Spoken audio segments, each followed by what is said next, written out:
بسم اللہ الرحمن الرحیم۔ السلام علیکم عزیز طلباء، امید ہے آپ سب خیریت سے ہوں گے۔ اللہ تعالیٰ آپ کو زندگی کے ہر میدان میں کامیاب فرمائے اور والدین کا فرمانبردار بنائے۔ عزیز طلباء، آج ہم آپ کے سلیبس کی نظم نمبر 4 دعا کی تشریح کریں گے۔ دعا کے شاعر ہیں علامہ محمد اقبال۔ تشریح کرنے سے پہلے شاعر کا تعارف لکھا جاتا ہے۔ علامہ محمد اقبال ہمارے قومی شاعر ہیں۔ انہوں نے اردو اور فارسی میں پر اثر اور ولولہ انگیز شاعری کی۔ انہوں نے اپنی شاعری کے ذریعے ملت اسلامیہ کے مردہ جسم میں زندگی کی لہر دوڑا دی۔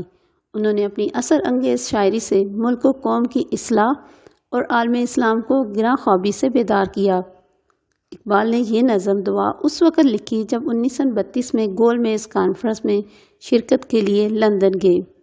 وہاں سے فارغ ہونے کے بعد انہوں نے ہسپانیہ کا دورہ بھی کیا تھا۔ عزیز طلباء، مسلمان سلاطین نے قرطبہ کو اپنا دارالحکومت قرار دیا تھا، لیکن مسلمانوں کے زوال کے بعد عیسائیوں نے اسے گرجا گھر میں تبدیل کر دیا تھا، اور اس المیہ کے اثرات اقبال کی اس نظم میں جگہ جگہ موجود ہیں۔ زیر شرح نظم علامہ اقبال نے مسجد قرطبہ کی جامع مسجد میں بیٹھ کر لکھی تھی۔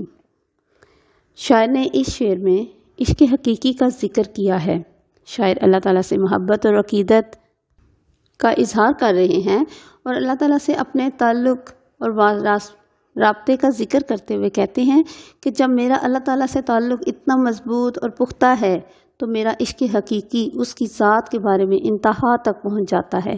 وہ کہتے ہیں کہ مجھ پر ایسی کیفیت طاری ہو جاتی ہے کہ جب میں خدا سے فریاد کرتا ہوں تو میری ذات کا ایک ایک حصہ رب کائنات سے رابطے میں ہوتا ہے۔ اس شعر میں شاعر نے صنعت مبالغہ کا استعمال کیا ہے اور بہت خوبصورتی سے بات کو بڑھا چڑھا کر دلکشی پیدا کی ہے۔ وہ کہتے ہیں کہ میرا عشق اور میری محبت رب کائنات سے اس قدر ہے کہ جب میں اپنے رب سے دعا کرتا ہوں تو میرے جگر کا لہو بھی فریاد میں ڈھل جاتا ہے، اور میری فریاد نماز اور وضو کا روپ دھار لیتی ہے۔ یہاں علامہ محمد اقبال مسلمانوں کی حالت کے بارے میں ذکر کرتے ہوئے بتاتے ہیں کہ ان کی حالت دیکھ کر میں اللہ تعالیٰ سے فریاد کرتا ہوں اور میرا درد میری آواز میں شامل ہو جاتا ہے، اور میرے جگر بھی لہو بن کر فریاد میں شامل ہوتا ہے۔ یہ فریاد نماز اور وضو کا روپ ڈھال لینے سے مراد یہ ہے کہ نماز اور وضو ہی وہ ذریعہ ہیں جو خالق و مالک کی بندگی ظاہر کرنے کا ذریعہ ہیں۔ آواز میں جگر کا لہو شامل ہونے سے مراد یہ ہے کہ اقبال امت مسلمہ کے لیے جو درد محسوس کرتے ہیں وہ حساسیت ہے جو اقبال انسانیت کے لیے چاہتے ہیں۔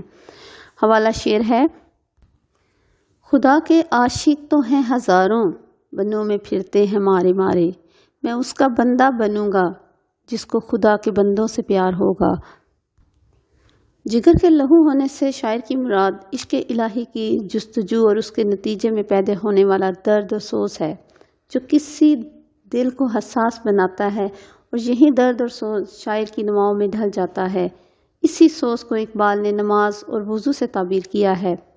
حقیقت میں نماز اور وضو کا تعلق ظاہری طور پر عبادات سے ہے، لیکن شاعر کے مطابق عشق الہی کے انتہا تو حساس دل ہے، اور وہی اصل عبادت گاہ ہے۔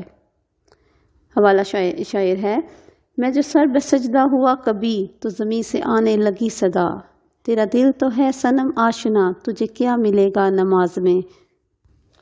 مطلب یہ ہے کہ ظاہری عبادت کی بجائے دل کی صفائی اور احساس کو جگانا بہت ضروری ہے، اور یہی مقصد حیات ہے۔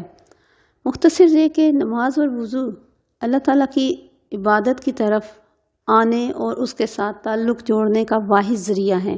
جب انسان اس کی طرف عبادت میں لگ جاتا ہے تو پورا وجود حق بندگی ادا کرنے میں لگ جاتا ہے۔